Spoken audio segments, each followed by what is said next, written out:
douceur.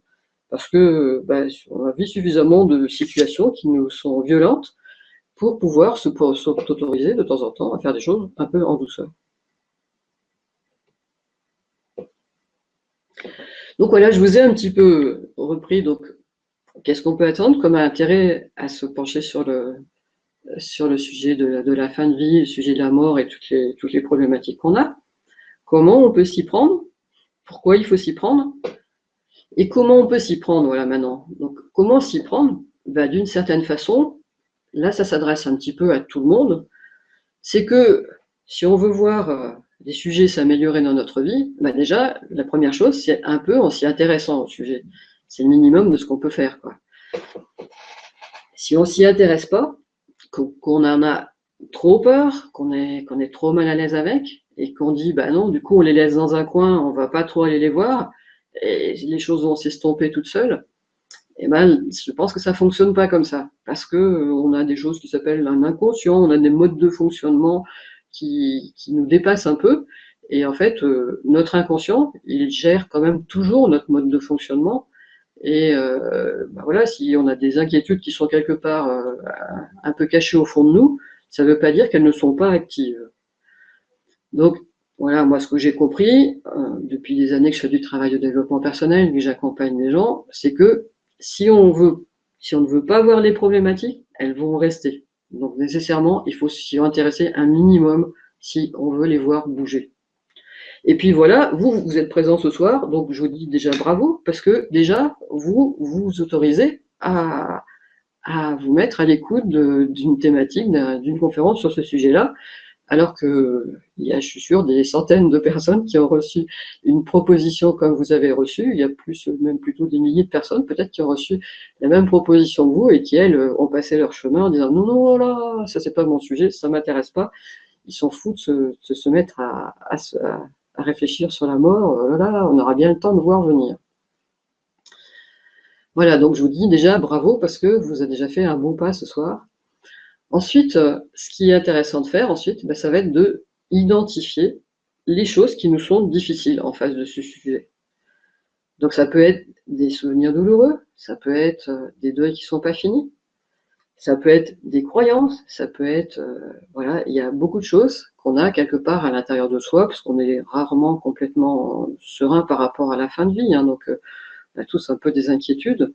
Donc on a tous des éléments qui se sont construits au fur et à mesure de notre vie, qui se sont installés quelque part, et qui peut-être font partie des choses qui oh là, ça c'est pas un sujet sur lequel je suis c'est pas très confortable pour moi.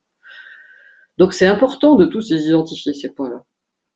Parce que si on ne les identifie pas, ils continuent à être actifs et à fonctionner sans qu'on s'en rende compte. C'est un petit peu eux qui mènent notre vie d'une certaine façon. Donc si on les identifie, ça va être un point de démarrage pour pouvoir faire un travail dessus. Parce que donc les identifier, c'est une étape, mais après ça, on peut aussi faire des choses pour voilà, se dire voilà, j'ai une difficulté là-dessus, j'ai pas fini un deuil, quelque chose que j'ai pas fini de digérer.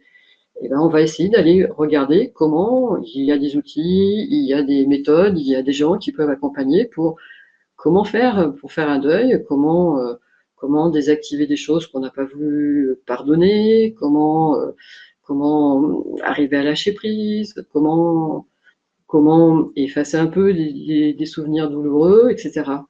Donc tous ces éléments-là, ils sont importants à identifier et à mettre en place. Si on ne le fait pas, ça ne va pas se faire tout seul. Voilà.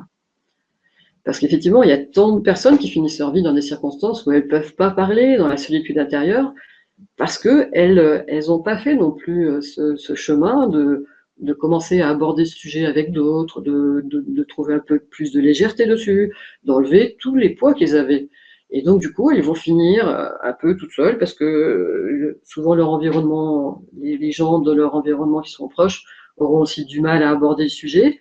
Elles n'ont pas eu le temps de l'aborder, elles n'ont pas pris ce sujet à cœur pour pouvoir un petit peu se pencher dessus, etc. Et puis du coup, elles vont rester dans quelque chose, une forme de traumatisme intérieur. Et puis voilà, du coup, on ne peut pas être confortable avec ça, quoi.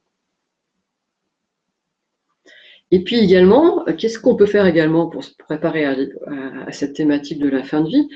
quand on est en proximité de sa fin de vie, mais même on peut le faire déjà largement avant, on peut préparer aussi des choses qui correspondent au choix, à la façon dont on voudrait finir sa vie. Ce que je vais vous dire là, c'est quelque chose qui va dans l'ordre de se réapproprier un peu sa fin de vie. Parce que souvent, on se dit, bah voilà, la fin de vie, bah on va être malade, on va dépendre de l'un ou de l'autre, on va dépendre des médecins, on va être à l'hôpital, on va être, voilà, et il va falloir faire composer avec l'un, avec l'autre, etc. Mais il y a beaucoup de choses, en fait, que l'on peut décider de soi-même. Et il n'y a pas longtemps, donc une personne avec qui je communiquais, parce que justement depuis que j'évoque ce sujet, il y a j'entends beaucoup de choses intéressantes. Il y a des gens qui ont déjà réfléchi sur cette thématique. Et une personne qui me disait, bah, moi j'ai toujours dans mon portefeuille un petit bout de papier sur lequel j'ai inscrit si je dois mourir, voilà ce que je voudrais qu'il se passe. Je voudrais comment je voudrais que les choses se passent.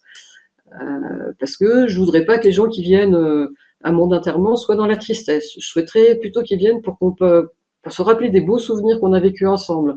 Moi, je suis sûre que je serai dans une vie ailleurs, la personne est dans cette croyance-là aussi, et donc du coup, je serai sûrement avec vous. Donc je préfère que si vous venez à mon enterrement, que l'on continue à être dans un échange joyeux plutôt que d'être dans la tristesse. Et puis, ben, je veux que vous sachiez que moi, je serai en proximité de vous. Et puis voilà, cette personne-là disait aussi qu'elle avait voilà, des choix, des textes, des choses comme ça qui étaient importants pour elle et qu'elle avait aussi noté quelque part. Elle en a parlé à son compagnon. Voilà, si je devais mourir un jour, ben voilà ce que je voudrais. Il y a des choses qui sont importantes pour moi. Je voudrais que ça soit fait comme ci, soit fait comme ça. Et puis il y a aussi des choix tout simples autour de, enfin tout simple, non pas tout simple, mais des choix tout matériels aussi, entre des gens qui par exemple qui veulent faire du don d'organes, ben, ça c'est quelque chose aussi qu'il faut aussi envisager avant. S'il y a des choses aussi, il y a aussi des choses matérielles qui sont en lien avec la fin de vie. Et puis des fois aussi, c'est intéressant d'avoir fait un peu du clair sur ces choses-là, sur est-ce qu'on va être incinéré, enterré, est-ce que voilà des choses qui sont importantes pour nous. Et du coup, de garder aussi cet espace qui nous appartient. C'est vraiment, il nous appartient de choisir aussi la façon dont on veut quitter la Terre. Même si on veut peut-être pas quitter la Terre. Mais bon, si voilà, on sait qu'a priori on va être amené à la quitter un jour ou un autre, moi ça me semble essentiel aussi d'avoir un peu une idée là-dessus parce que ça nous donne une autre façon de l'aborder.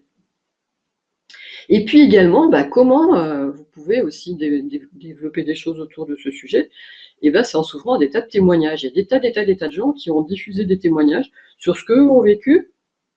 Donc ça peut être bah, des liens de ce qui se passe au moment de la fin de vie ou des liens qui sont conservés, mais aussi bah, des choses qui sont intéressantes, qui sont enrichissantes et à travers lesquelles, bah, au fur et à mesure que l'on lit des témoignages, que l'on participe à des échanges, à des conférences et autres, on a une approche de ce sujet qui devient de plus en plus légère, plus simple, on a enlevé un peu du poids et puis c'est un sujet qui va devenir moins tabou et que l'on va pouvoir aborder plus simplement avec aussi son entourage, avec à chaque fois que l'occasion se présente.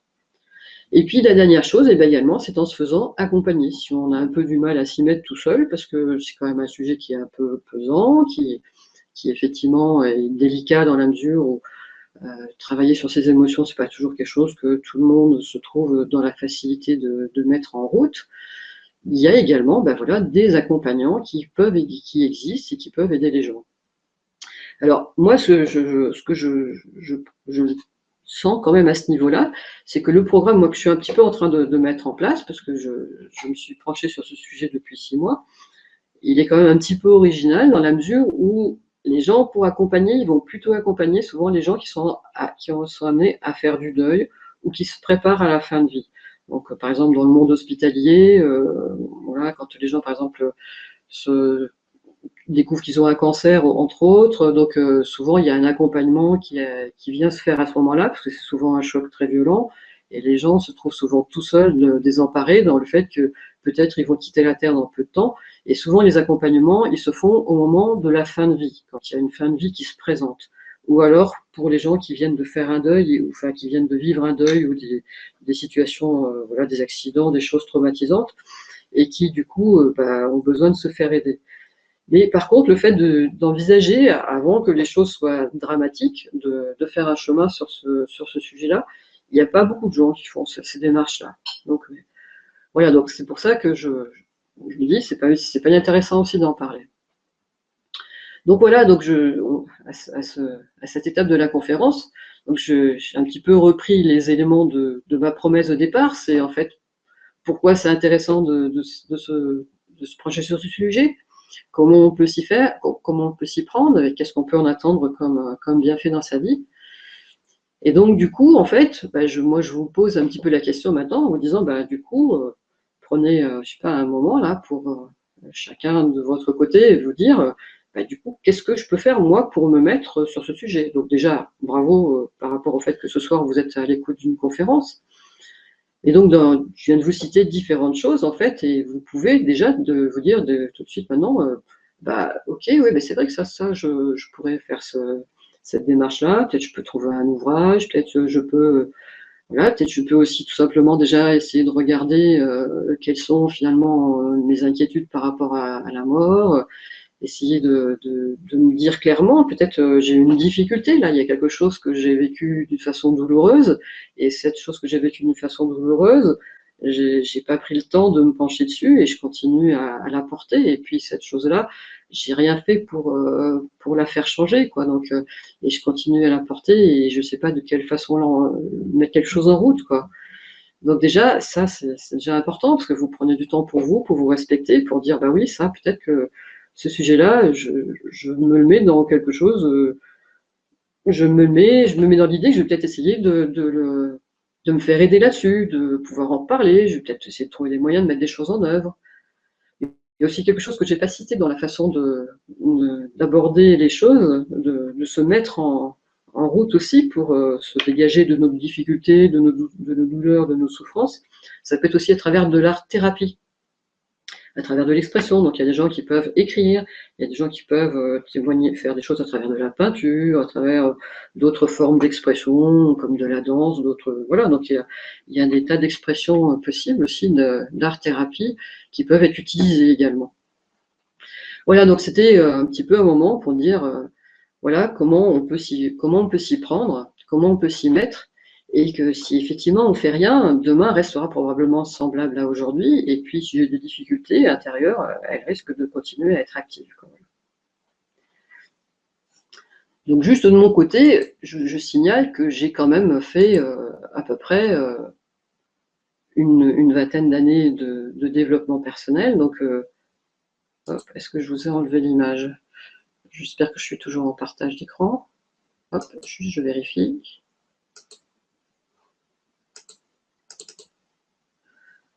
Donc voilà, je pense que j'étais encore en partage d'écran. Donc en fait, juste de mon côté, je veux dire, donc il y a des fois des gens qui disent oui, je viens de vivre quelque chose de douloureux, et puis bon, est-ce que ça va s'améliorer tout de suite demain? Alors peut-être pas non plus tout de suite demain, parce qu'il y a quand même un petit chemin à faire, et bon, moi je précise que moi de mon côté, j'ai fait quand même 25 ans de travail de développement personnel. Donc c'est devenu un mode de vie, donc c'est vrai que c'est plus facile d'aborder les choses quand on a fait déjà depuis un petit moment. Mais on peut aussi commencer à faire du travail de développement personnel dès qu'on en ressent le besoin. Donc voilà. Alors, pour aller plus loin, donc déjà, comme je vous ai laissé un petit moment, vous avez peut-être noté quelque part dans un coin de votre tête ou sur un papier, pour moi, finalement, je peux peut-être entamer de me mettre en route sur ce sujet-là ou sur ce sujet-là. Voilà. Et puis maintenant, si vous voulez, je vais vous présenter un petit programme que j'ai mis en place parce que pour que les gens ne se sentent pas dans la solitude, voilà, parce que c'est pas toujours facile de faire des choses un peu tout seul, et puis que comme c'est un sujet qui est un petit peu délicat, j'étais amenée à composer un programme que je vous présente, donc pour les personnes que ça peut éventuellement intéresser.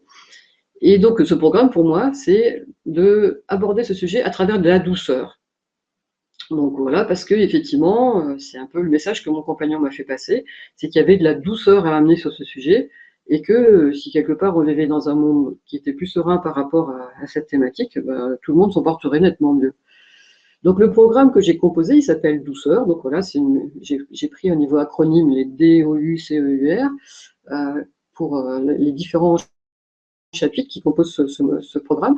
Donc je vous le présente assez rapidement. Donc il s'appelle Adoucir mon rencontre avec la mort. C'est un programme qui se fait en ligne sur Internet, que chacun peut consulter à son rythme à partir de chez soi. Donc ce programme, il fait que vous n'êtes pas tout seul, parce qu'en fait, donc d'une part, il y a d'autres personnes qui suivent cette formation, donc ça donne aussi un petit peu un sentiment de ne pas être tout seul à faire une démarche dans son coin. Il y a donc une zone où on peut faire des échanges avec les autres personnes, puis il peut y avoir des liens qui se tissent avec les personnes qui veulent discuter ensemble, éventuellement, se mettre en contact et échanger si elles le souhaitent. Et puis, vous êtes également en contact avec moi, c'est-à-dire qu'en fait, c'est un programme dans lequel j'ouvre des chapitres au fur et à mesure, puis je demande aux gens d'échanger avec moi quand elles ont au fur et à mesure des chapitres, donc, sur ce qu'elles ont appris, si elles ont des questions. Et puis, donc, il y a un contact permanent avec moi possible par mail. Donc, du coup, voilà, c'est un programme pour faire que les gens ne se soient pas tout seuls, et puis dans lesquels j'ai balisé un petit peu un cheminement qui est pédagogique pour faire que, donc, on va aborder les choses en douceur, donc en commençant par effacer un petit peu les difficultés, et puis avant de s'ouvrir à des choses qui sont des perspectives plus lumineuses et qui touchent un peu des ouvertures telles que moi j'ai pu vous les présenter à travers le fait que, a priori, la vie continue après la vie. Voilà. Donc en fait, ce programme, il est composé, il y a des vidéos, par des vidéos, donc dans lesquelles j'explique une partie de contenu. Et puis après ça, en fait, les vidéos d'ailleurs, elles sont doublées par des textes pour les gens qui veulent les copier, les récupérer. Les vidéos sont téléchargeables aussi. C'est complété ensuite par des exercices. Donc dans chaque chapitre, je vous propose de faire des exercices.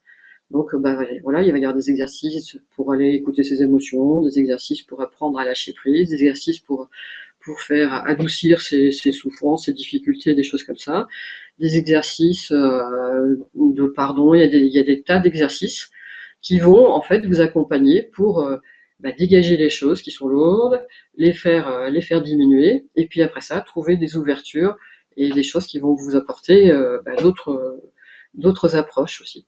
Et puis également, dans tous les chapitres, je vous propose des tas de ressources. Entre autres, je vous ai cité des ouvrages. Et en dehors des ouvrages, il y a aussi beaucoup de choses sur lesquelles j'ai collecté beaucoup d'informations, beaucoup de ressources, et je vous les partage aussi. Et ça complète les éléments que je vous mets en travail et en exercice. Voilà. Bon, mais ceci étant, c'est toujours des exercices simples. Et puis des notions qui sont détaillées l'une après l'autre. Donc en fait, à chaque fois, il n'y a qu'une notion nouvelle à aborder et puis un exercice à faire à chaque fois. Et par contre, effectivement, les sujets sont quand même profonds puisqu'il est question de travailler avec ses émotions. Mais ce que je veux aussi, la chose sur laquelle je veux également insister, c'est que en fait, quand on travaille sur ses émotions, il y a toujours plein de cadeaux qui se cachent derrière. Pourquoi? Parce qu'en fait, à chaque fois qu'on a une émotion désagréable, en fait, c'est comme si elle nous bloque tout un tas de possibles. Par exemple, imaginons, j'ai peur tout simplement de nager, j'ai peur de l'eau. Cette peur de l'eau, elle nous bloque déjà toutes les possibilités de rencontres agréables avec l'eau, de baignade, je sais pas, moi, de faire de l'exercice du sport avec l'eau, dans l'eau, de faire de la natation, de faire un tas de choses. Donc en fait, à chaque fois qu'on libère un blocage, une peur, et bien derrière, en fait, il va y avoir les cadeaux qui vont s'ouvrir. Des cadeaux, des portes qui vont s'ouvrir, des chemins possibles, des opportunités qui vont nous être offertes qu'on ne pouvait pas expérimenter avant. Donc voilà, si on prend tout bêtement l'exemple de l'eau, et tout simplement, on va pouvoir se trouver plus serein avec à chaque fois qu'il y aura de l'eau. Peut-être que quand il pleuvra, on sera moins inquiet. Peut-être qu'on ira profiter justement de vacances au bord de la mer, alors qu'on n'était pas confiant quand on allait au bord de la mer si on a peur de l'eau. Enfin, je pense que ça ne doit pas être agréable pour les gens. Voilà, donc ça c'est un exemple basique, mais derrière toutes nos émotions, par exemple, on a peur du changement, quand on a peur du changement, on se bloque finalement des tas d'opportunités pour, par exemple, découvrir des choses nouvelles. Donc, il y a des choses nouvelles, il y a sûrement des tas qui sont intéressantes. Alors voilà, je vous explique les 9 étapes de ce programme, juste pour que vous le découvriez un peu. Donc le premier module, c'est le D, donc j'ai pris les lettres du mot de douceur. Donc D, avec D, on va démarrer en douceur. Et c'est un premier chapitre pour aborder nos émotions, donc se mettre à l'écoute de nos émotions, apprendre à les apprivoiser. Et puis au départ, on va commencer par un travail avec les émotions positives, parce qu'en fait, elles nous servent également de ressources. Ensuite, dans le deuxième chapitre, sur le où, on ira chercher où sont cachées les origines de nos difficultés par rapport à la mort, où se sont installées nos expériences désagréables, à quel moment elles se sont installées, etc. Et puis, on va essayer d'aller les rechercher pour, après ça, pouvoir les aborder et travailler dessus. Dans les chapitres 3 et 4, on va essayer donc, le premier dans le chapitre 3, de changer notre angle de vue sur nos croyances par rapport à la fin de vie, par rapport à la mort. Et dans le chapitre 4, on va aller changer le poids de nos émotions. Et ça, pour moi, c'est le chapitre le plus important, dans lequel, en fait, il y a beaucoup d'outils qui sont là pour amener de la douceur, pour faire disparaître un petit peu nos peurs, les faire fondre au départ, et puis après ça, les faire disparaître. Et puis, c'est là qu'il y a pour moi une espèce de retournement intérieur qui peut se faire lorsqu'on a appris à lâcher prise et à se pardonner sur les choses difficiles qu'on a eu du mal qu'on n'a pas encore digérées, ou qu'on a eu du mal à vivre, et qui sont restées bloquées quelque part en nous.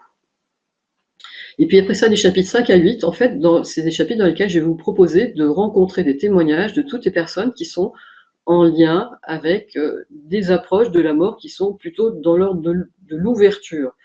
Donc, principalement, donc, il va y avoir autour des NDE, tous les gens qui ont fait des Near Death Experience, donc des expériences en proximité de la mort, ou en français, ça s'appelle les EMI, expériences de mort imminente. Donc, où ces gens, beaucoup de personnes témoignent à ce niveau-là, et donc elles ont vécu des choses, et donc pendant un moment, elles ont été mortes cliniquement, et puis elles sont revenues à la vie, et elles peuvent témoigner de ce qu'elles ont vécu. Et il y a beaucoup de choses qui se rapprochent dans ce qu'elles ont vécu et dans ce qu'elles témoignent. Ensuite, il y a des personnes qui sont en contact avec des personnes décédées et qui aussi apportent des témoignages intéressants. Il y a des choses très marquantes là-dedans. Il y a également la physique quantique qui est très importante à découvrir, parce que la physique quantique, elle est relativement récente, et pourtant, même s'il y a il y a peut-être une centaine d'années qu'on s'intéresse à la physique quantique, mais elle ne fait pas encore partie du tout de nos manuels d'enseignement scolaire. Moi qui étais prof de physique également dans mon côté ingénieur, il y a vraiment des tas de choses qu'on n'apprend pas du tout, et on croit que la science nous dit que la mort n'existe pas, qu'après la mort, les gens n'existent plus. Et la physique quantique, maintenant, elle démontre des tas de choses qui sont très différentes, ou qui sont venues apporter des nuances sérieuses dans ce que la physique nous expliquait avant. Donc, c'est pas inintéressant de comprendre toutes ces choses-là et de les découvrir. Et puis, il y a également des choses qui ont été découvertes à travers l'hypnose, et entre autres un thérapeute qui s'appelle Michael Newton, qui a accompagné des tas de gens par l'hypnose pour les aider à débloquer leurs problématiques de vie. Et en fait, il s'est trouvé que les personnes, quand il les accompagnait en hypnose, il y en a qui se sont retrouvés dans des endroits où elles lui disaient « mais j'ai l'impression que je ne suis pas dans cette vie-là, je suis dans une autre vie, je suis dans un espace avant de revenir sur Terre ». Et il a accompagné des paquets de personnes, voilà, lui, des centaines de gens, et il en a écrit des témoignages autour de ça. Et donc, en fait, les personnes décrivaient ce qu'elles vivaient en étant dans des espaces où elles se trouvaient entre des réincarnations. Et donc, ça apporte un éclairage qui n'est pas inintéressant sur la façon dont on vivrait dans un espace qui serait en dehors de notre vie terrestre. Donc, c'est pas inintéressant de voir ces petites choses-là. Et puis, donc, les deux derniers chapitres, il y a deux chapitres là. Donc, il y a un chapitre 9 qui est pour, en fait, faire un peu le bilan de tout le travail que vous aurez fait pendant tout ce temps, voilà, où on a été trouver vos émotions, les dégager, les nettoyer, les croyances, et découvrir qu'il existe des approches plus lumineuses autour de la mort. Après ça, dans ce chapitre, je vous proposerai aussi des outils pour voir comment aborder éventuellement ce sujet avec ses proches, et puis comment éventuellement accompagner un peu les proches dans notre environnement, voilà, des personnes en fin de vie que l'on peut être amené à côtoyer, et se sentir plus serein avec elles aussi.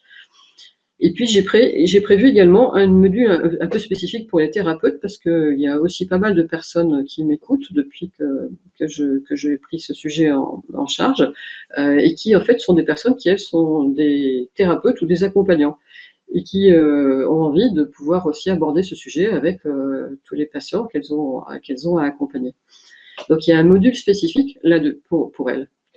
Ce qui fait que, en fait, du coup, j'ai composé deux programmes. Donc voilà, donc je vous parle de ce programme. Donc Bon, ben voilà, ces programmes, je rappelle que moi, pour moi, j'ai mis en œuvre dans ces programmes, en fait, la synthèse des outils que j'ai utilisés pendant plus de 20 ans de travail, d'années de travail de développement personnel, et puis également une quinzaine d'années d'accompagnement. Donc, c'est pour dire que pour moi, j'ai fait vraiment beaucoup de frais par rapport à, voilà, au fait de faire des programmes, etc., des stages, etc. Donc, en fait, j'ai dû dépenser, moi, plusieurs dizaines de, je sais pas si des dizaines de milliers d'euros, peut-être non pas des dizaines de milliers d'euros, mais au moins une dizaine de milliers d'euros dans tout ce que j'ai pu faire comme travail de développement personnel, en comptant depuis une vingtaine d'années. Et donc, c'est pour dire que bon, voilà, ce programme, je vous le propose donc à un prix normal qui est de 380 € pour le programme qui ne s'adresse pas aux thérapeutes accompagnants, donc le programme de base, et 480 € pour les thérapeutes et accompagnants. Et ce programme, en fait, il est assujetti d'une garantie de 1 mois. C'est-à-dire qu'en fait, vous ne prenez aucun risque quand les gens entament ce programme, dans la mesure où pendant 1 mois, vous avez possibilité de découvrir les premiers modules jusqu'au module 2, jusqu'au chapitre 2, sans prendre aucun risque. Si en fait pendant ce mois vous vous rendez compte que ça ne correspond pas du tout à ce que vous attendez, eh ben, vous me le dites et je vous rembourse, il n'y a vraiment aucun souci. Je précise par ailleurs que, pour le moment, jamais personne ne m'a demandé à se désinscrire du programme parce qu'il s'était trompé. Donc ça veut dire soit les gens voilà, donc, avaient compris ce que je leur avais présenté, au moins. Donc voilà, donc ce programme est garanti pendant 1 mois. Et puis, il y a effectivement des éléments de bonus qui sont que vous allez pouvoir faire des échanges avec moi par mail, et vous allez pouvoir participer à un groupe de gens qui font la même démarche que vous pour ne pas vous sentir isolé. Voilà, alors donc il y a donc un lien pour ce programme, donc il est accessible, là on peut y accéder vous allez pouvoir accéder à la page de commande de ce programme si vous êtes intéressé. Donc il est accessible, là on peut y accéder